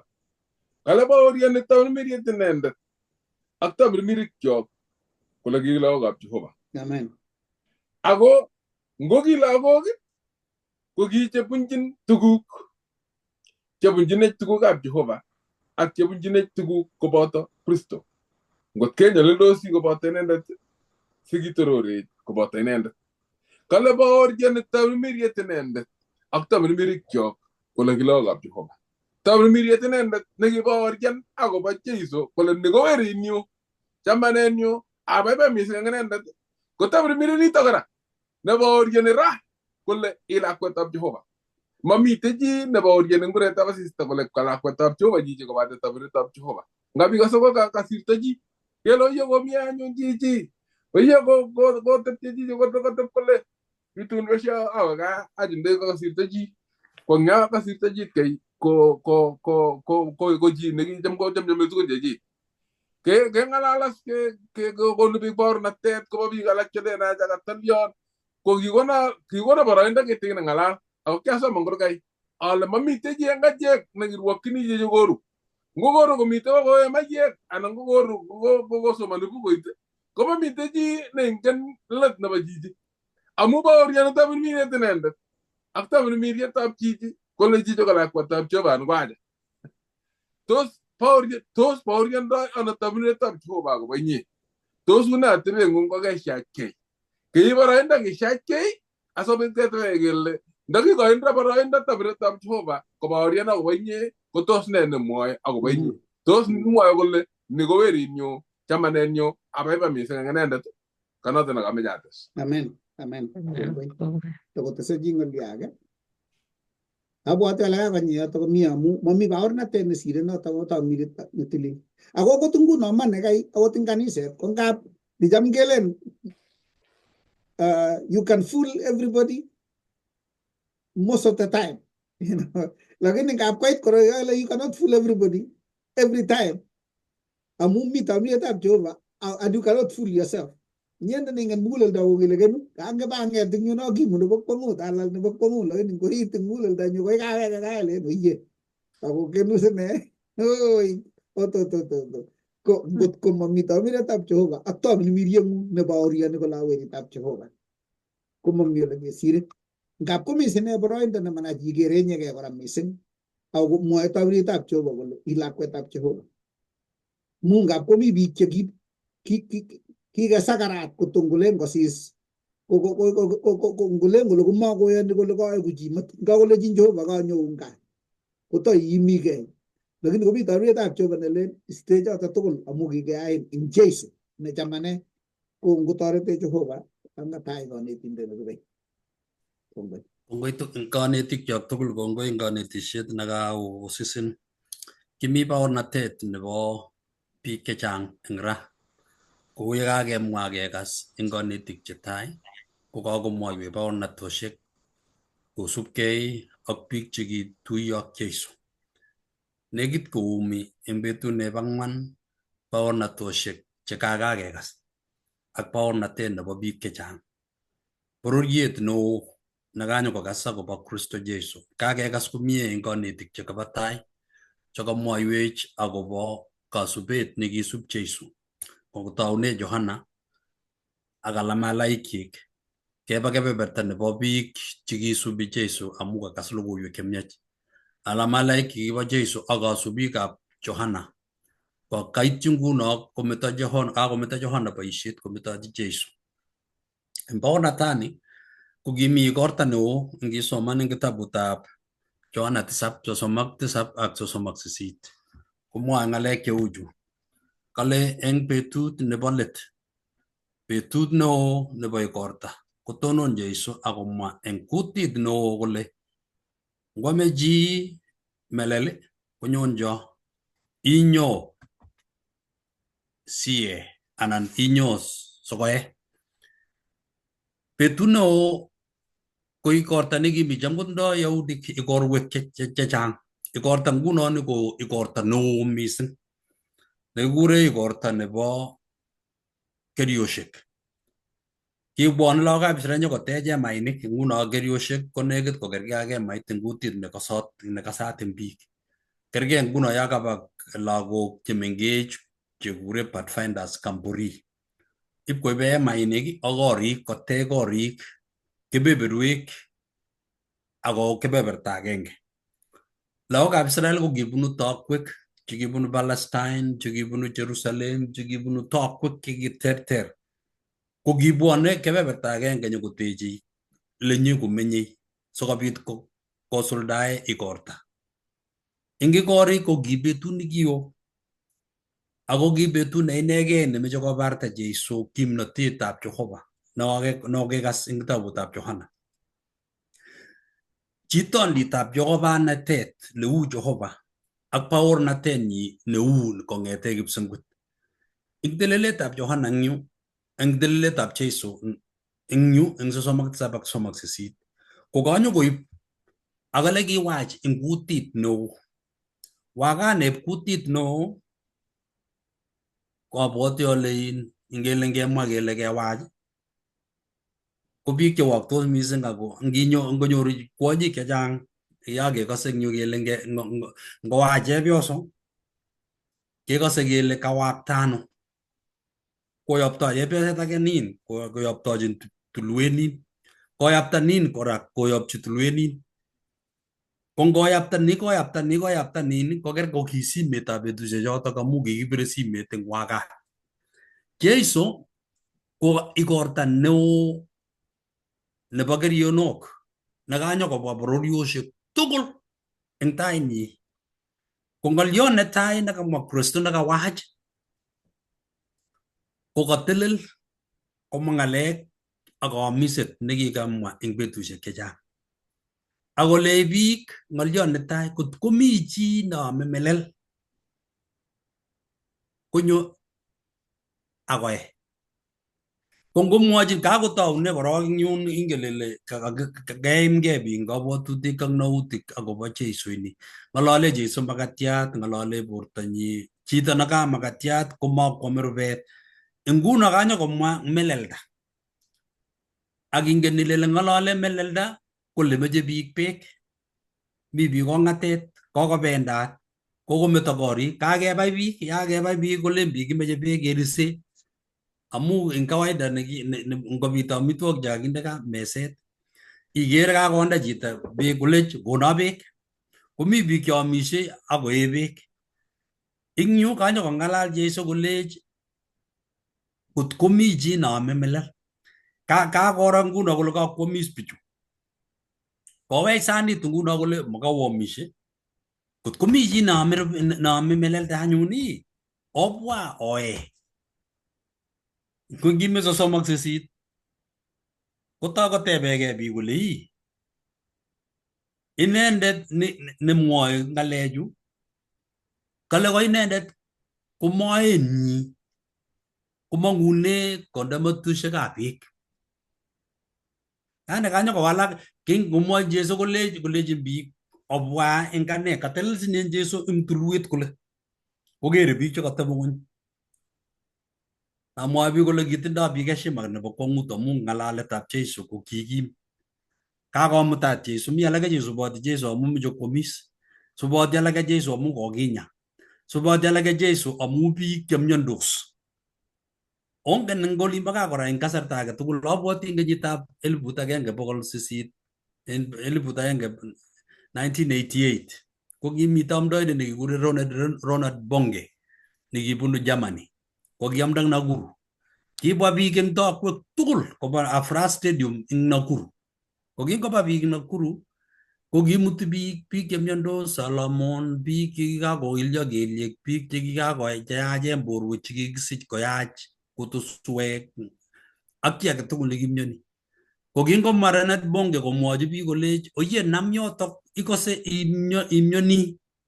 Kemwa kele akine ki biik chekitindoi ketik chebunoti ko kisopcho. Ingiro biik chekikosubi chotok angot ongen olimbo gaa kora biik cheisuboti ngot awor.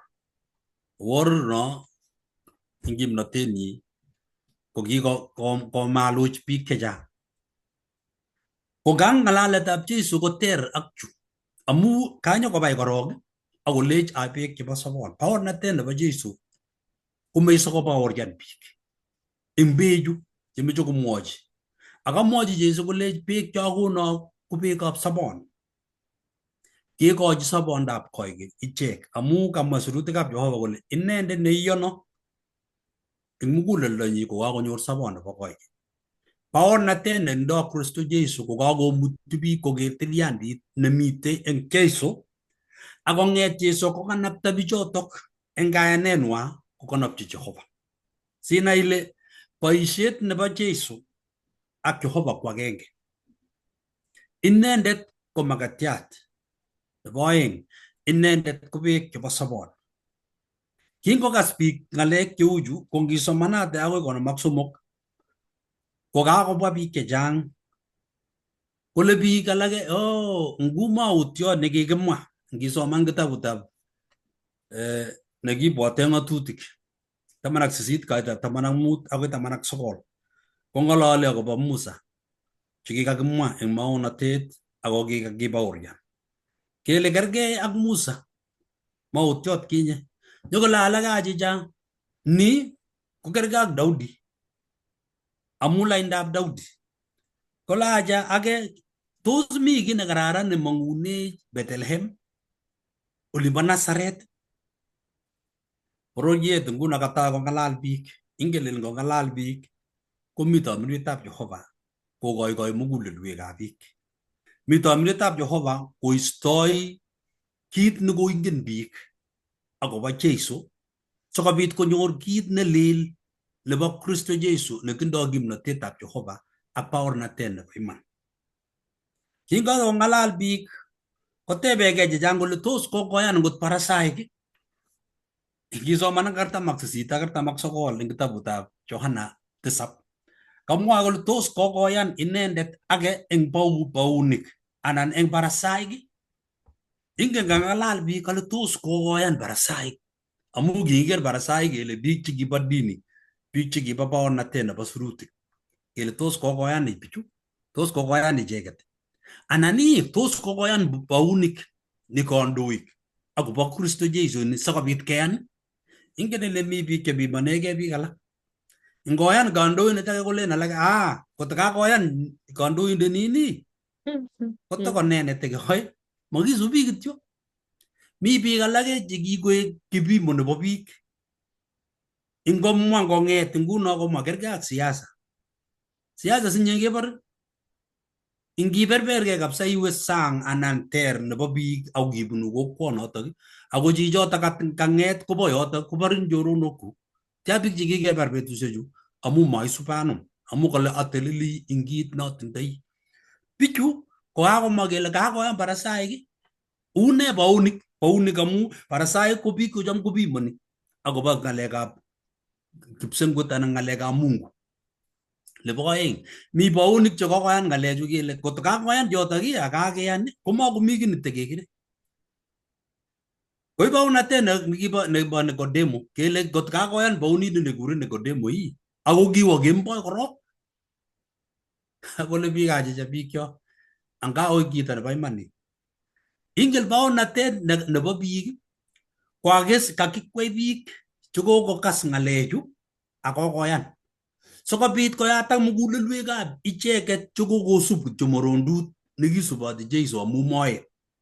Meche koisto Jesu kabwatetab biik, makityon amu miondos, maamu kityo ame rubet. Meche koisto rubet, meche koisto mionwek akomutyi sarunindet nebo iman neinyoi akoba icheket kolech bechu akonokchu komakwame chi melel. Kowek chepyosani konye nekokisomani ing wikit konye nebo Samaria nekilech ngiee bechu komaiweksei besho. Kole chepyoset kot ko beek chekiei komanyone oino ngoek iman kunoto.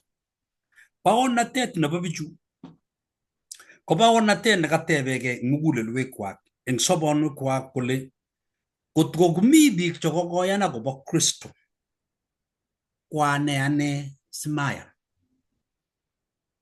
Biik chekotiegei biik alak ko kayatak mugulelwekwak nguno ak tilyandinwa kona kole kakiib baornatet nebo Kristo Jesu iegu baoriat inyendet nemaikose Farisaindet, maikose Nikodemo, maikose alamalaik, maikase akoi ikas ngitikuk inyegei ak ibaorian eng konyekuk. Iberurot age tugul neiyoni matin kotomo iro Kristo Jesu. Biik chekiker Kristo Jesu kitokotoptobeni alake koamu kakotuiyogei ak kwet neo akomi igorta neo akakosik biik chechang koyan inendet komaitindoi amune imwa ile mayoni. Nitok ko kebwotwo kole imuchi kotekechenge Jesu ing lolo. Ibendi kaniset yun igere ile oye manam. Iwe kaniset age yun ile oye un manam. Iwe kanisetab Pentecost tabityen ikose ile oye maname komie. Nyokwo chito age Catholic ipkokas Catholic ng'oliot kole maname komie eng yu. Kwa age nyoko age 7 day kitegen kole ngomachobo komie. Mi biik nguno chekikorwat kimaswek kotebe kole tos kokoyandano bichu ku bichu kisuboti Jesu ako maikuyo. Ng'oliot neo eng baornatet nebo biik konomite 31 Johana 19:31 nemwoe kole kingakoyan biik akobo Kristo Jesu koyan kole meenyi ak sobenyi ko nenyo achek chekikiyan. Kanyo komut Jesu nguno bichu akoborchi kipsengwet ak boisiet nemeche kosuldae eng nyumba tai. Mami baornatet neo kosir ketach Jesu mugulelwekyok akebaorian eng sobonwekyok. Tugul chekibaorian Jesu cheki Yahudik ak biikab bororiosiek alak ako chekiyan Kristo mugulelwekwak ko kiker yetunet ako kilolongitu mugulelwekwak amu kakotach Jesu. Makoi iwe let ako makoyu itoptopen betut nekaita Jesu muguleldongung inyoru lapkeiyet ak inyoru sobon age kosir sobet nekocham itindoi kila. Baornatet nebo biik chechang ko ng'olyo neo nekonech acheket kekuye kele kitindoi Jehova ak kitindoi Jesu. Makityo kikikas, maamu kiyan biik alake, ayani ak ane eng muguleldonyu. Baornatet nesire tuguk tugul kotebe Jehova kole tos kitach, tos kinam ng'olyondoni eng muguleldo nemaitoptobeni ikere chito age. Tos lene muguleldong'ung eng sikuneng'ung. Ng'olyo neo nemeche kebwat eng kanetishet nebo rani eku baoriat eng agenge chechang chekikabaorian eng ikorta nekiyo. Akomwa kole ni ko weritab Jehova iman. Kakomwa Johana kole weritab Jehova arwetab kejir. Nyokomwa Nikodemo, nyokomwa kiboitinik alak chekimitei. Baornatani koba iman eng achek tugul. Bikyok kot komi chi nemoche kotes ko nekit baornatet nebo biik ko nekonech kakasetab kei ako netangusi mugulelwekyok ing nyigisindo nekitindoi, makityo ngonamu mionwek chekitindoi ak nyalilwogik chekitindoi ko amu kitindoi Jesu koyamech. Ngakeyan Jesu mugulelwekyok ko noto nekonech katiaknatet ak kamang'unet eng sobet.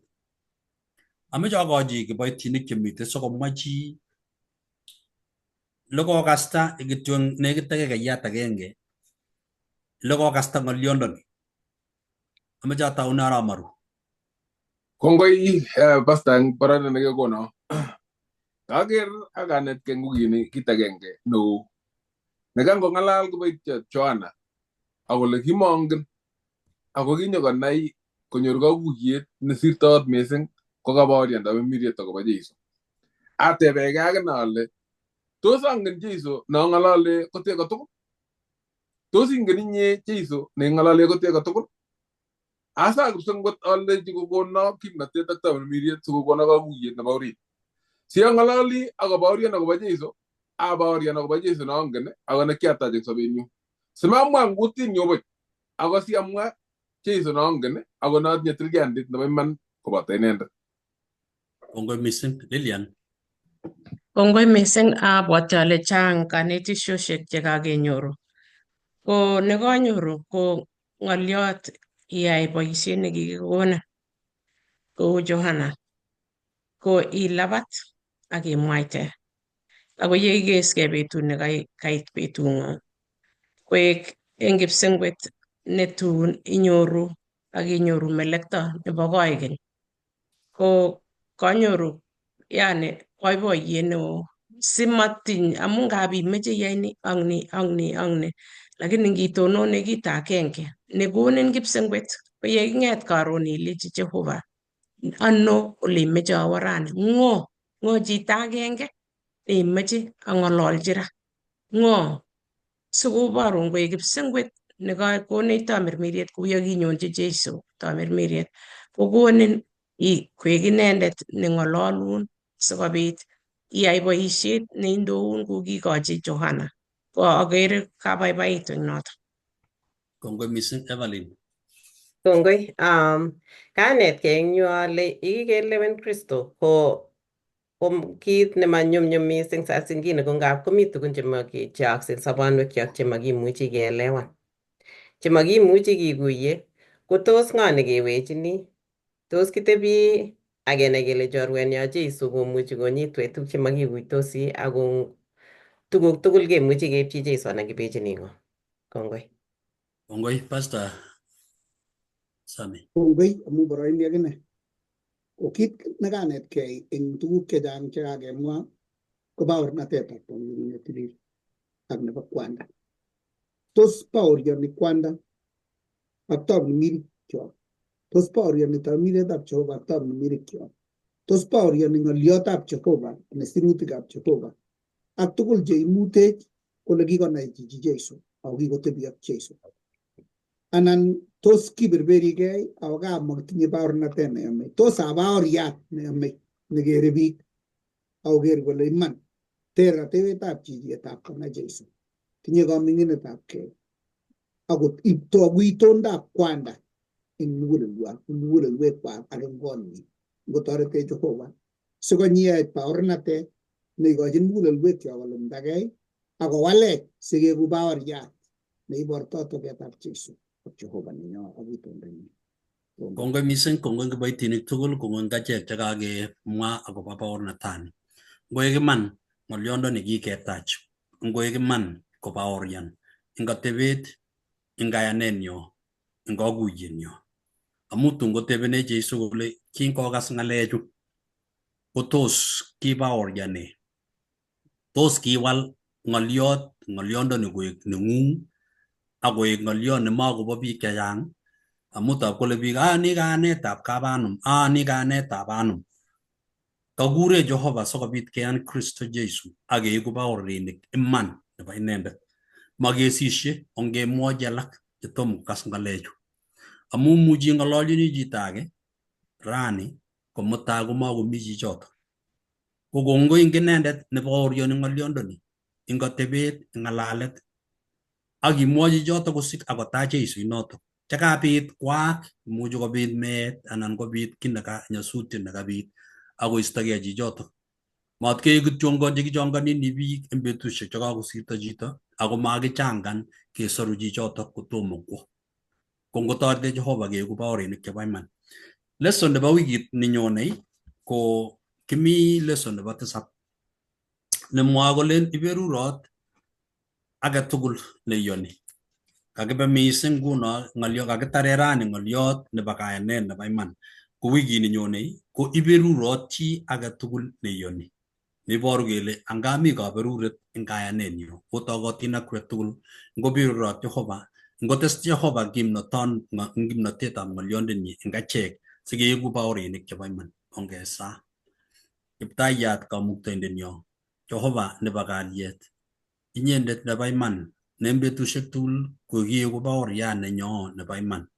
Kiketoptobeni tugun chechang ak kayanet neterter. Toretech Jehova sikobit konyumnyumak ng'olyondeng'ung eng achek akotangusit kotiny mugulelwekyok kou ye kitiny biik chechang eng baorinik chekakekas eng kanetisyenyo. Kongoi eng kosikyok chekasech eng kasar age tugul yekikoistoi ng'alechu eng ortinwekab soet. Ko eng kebeberta nemitei chi age tugul kesome Jehova siberur ichek akindochi akinam ng'olyondoni koek baornatet iman simatun koek buch ng'alechu kikemwa ak kasani kikose ngoek netoretech simakerwoe kimasi ak kimasi kebendi kong'asis murot katam, murot tai anan ko cherongo kecheng'e ng'olyondoni ngoek tamirmirieng'ung neimutech sikobit kerikyi beek chebo sobon. Beek choto ko Jesu, arawet kejir nebo Jehova. Toretech akoi baornatet nebo wikit nenyone. Berur achek tugul ak kiboitinik cho kimi tuiye rani ak kosikyok eng kainet nebo Jesu ne Kiptayandenyo. Amen. Kongoi mising bikyok ngoberot Jehova.